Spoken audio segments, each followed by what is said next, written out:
The most powerful trade maneuver of the last 30 years happened without a single press conference, without a threat, without a declaration of war. A country that sent 3/4 of everything it made to one single customer, quietly, methodically built itself 6 new ones, and by the time anyone noticed, it was already done. The mainstream media will tell you this is a story about tariffs, about diplomatic tensions, about 2 neighbors who stopped getting along. But here is what no one is telling you. The real story isn't about what was said. It's about what was built in silence, while everyone was watching the argument. You are being shown the argument. Nobody is showing you the construction site. Here is the number that changes everything. 76%. That was the share of Canadian exports flowing into the United States just over 3 years ago. 3/4 of an entire national economy directed through a single commercial relationship. And here is what that number became. 51%. The lowest figure recorded since the original free trade agreement was signed. That is a 25-point structural shift in the commercial architecture of a G7 economy, executed in 37 months without a single dramatic announcement. According to Statistics Canada's own published trade data, the redirected flows were absorbed across 6 separate relationships, with the European Union alone taking in 1/3 of the reoriented volume. That statistic is being ignored because it destroys a very specific narrative. The narrative that small economies cannot escape structural dependence on large ones. The narrative that leverage once established cannot be dismantled from below. The narrative that the only way to renegotiate a one-sided relationship is to confront it loudly. All 3 of those narratives are now operationally false. And the people who built the dominant position in that relationship did not see it coming because they were watching the argument, not the construction site. Let me give you the sequence, because the sequence is the story.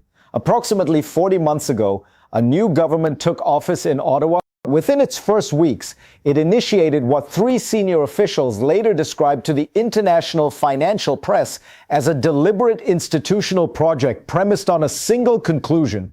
The structural durability of the bilateral relationship with the United States could no longer be assumed, not because a specific threat had been issued, because the pattern of how that relationship was being managed had changed enough that assuming its durability was no longer analytically defensible.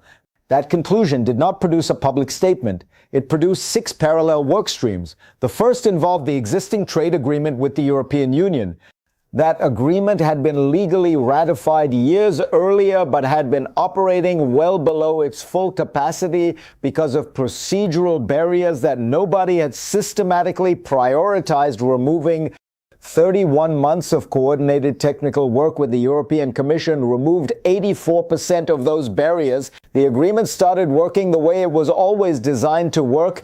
European import volumes from Canada began climbing. No announcement, no ceremony, routine institutional work.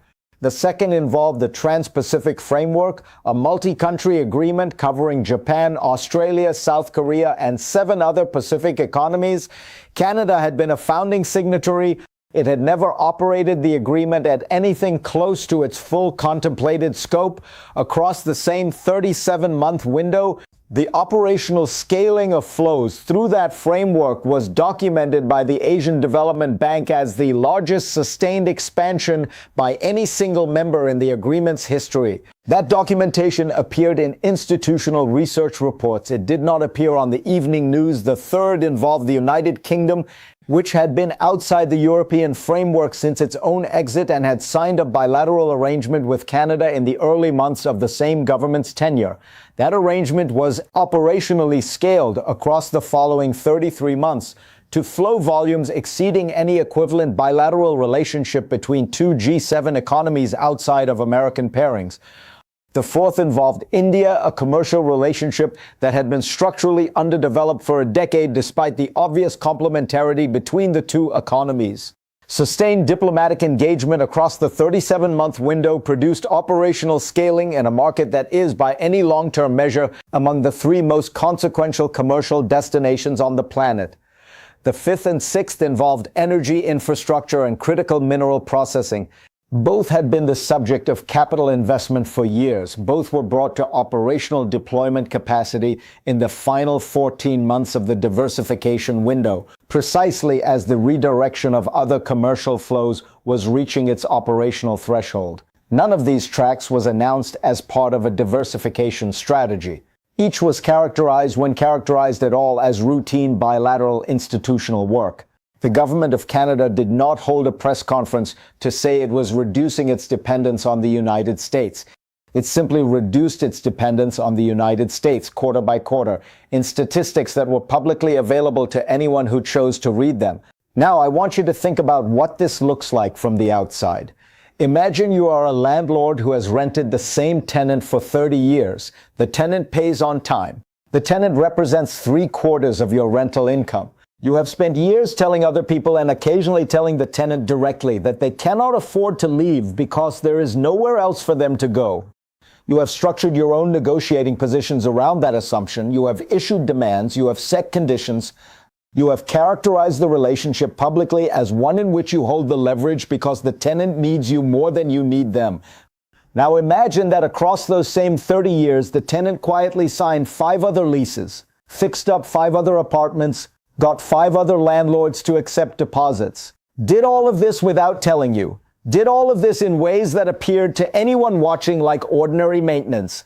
And then one morning, the tenant sits down across the table from you, slides a piece of paper across the surface, and the paper contains one number. The number is 51%. And without raising their voice, the tenant says, "This is how much of my income currently flows through this property. You are still important to me. I intend to honor every commitment I have made to you. But I am no longer here because I have no choice." That is not a threat. It is a documented operational fact.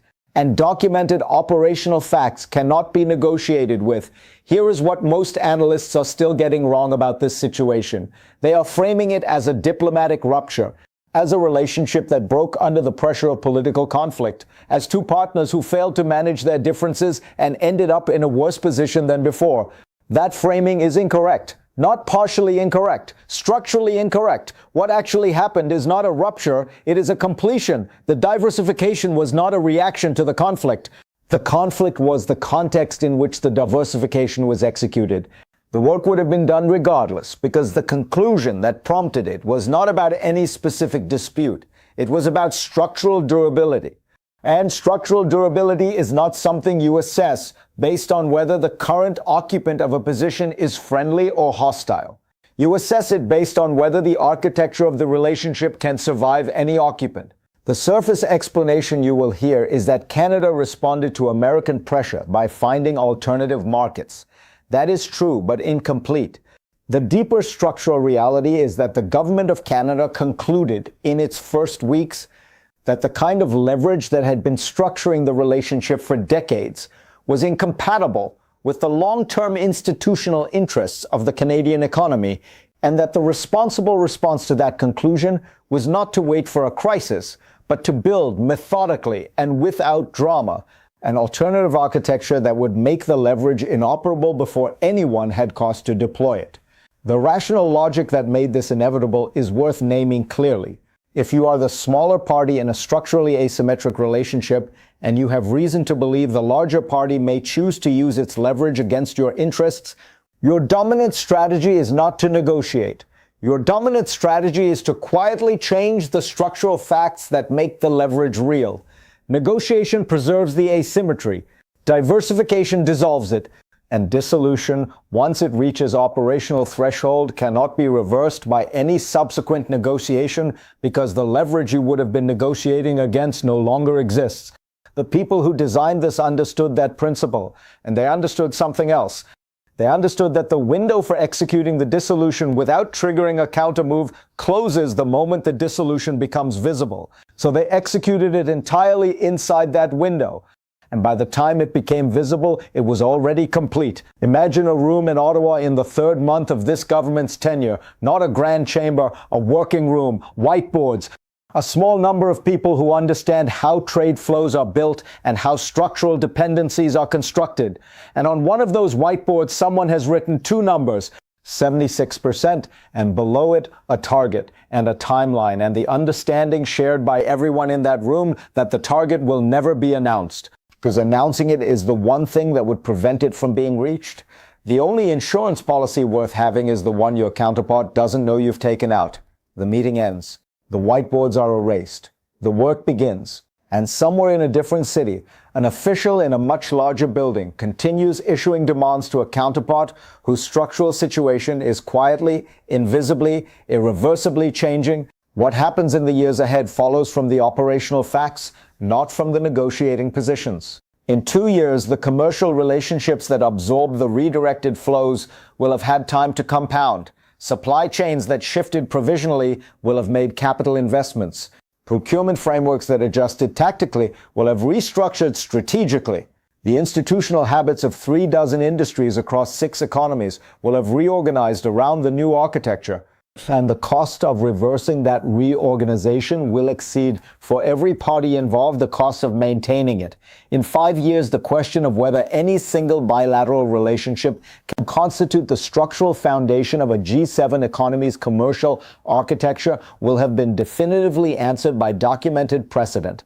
And the answer available in standard quarterly trade statistics will be no. Not because the relationship failed, because a government decided in advance of any failure that concentrating 76% of its commercial exposure in a single counterpart was not a durable institutional architecture and built something more durable in its place. In 10 years, when the economists and historians assemble this sequence into a teachable case, the lesson will not be about tariffs. It will not be about diplomatic tensions. It will be about the structural logic of dependency and the conditions under which a smaller economy can dissolve an asymmetric relationship without confrontation, without announcement, and without giving its counterpart the opportunity to respond before the dissolution is complete.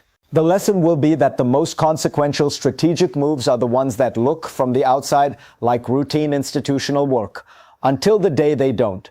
And here is the number I have saved for last: $103 billion. That is the combined decline in market capitalization of the 7 largest American corporations with concentrated Canadian commercial exposure in the 4 trading sessions following the public confirmation of the diversification. $103 billion erased, not by a political crisis, not by a military event, not by a market crash, by a routine quarterly trade statistics briefing at which a prime minister stood 3 paces to the right of a lectern and said 8 words. That number is not a market overreaction. It is the financial system pricing in real time the difference between a leverage position that existed and a leverage position that does not. So here is the question I want to leave you with.